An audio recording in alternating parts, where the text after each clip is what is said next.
హల్లెలూయా.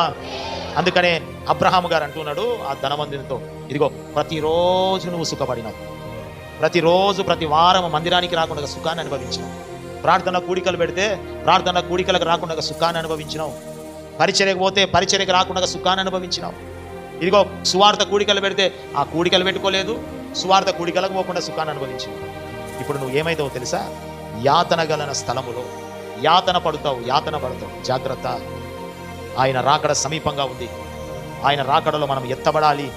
ఆయన నిత్య రాజ్యానికి వారసునిగా మార్చబడాలని కోరిక, ఆశ నీలో ఉంది, నాలో ఉంది. అయితే మనము పోనివ్వకుండా, ఆ ద్వారంలో అడుగుపెట్టనివ్వకుండా ఒక బ్యాగ్ ఉంది. ఆ బ్యాగ్ని ఏం చేయాలి? మనము తీసివేసుకోవాలి. ఆమేన్. హల్లెలూయా, హల్లెలూయా.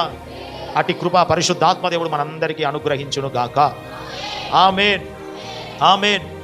ఈ ఇరుకు ద్వారమున ప్రవేశించే వాళ్ళు ఎవరైనా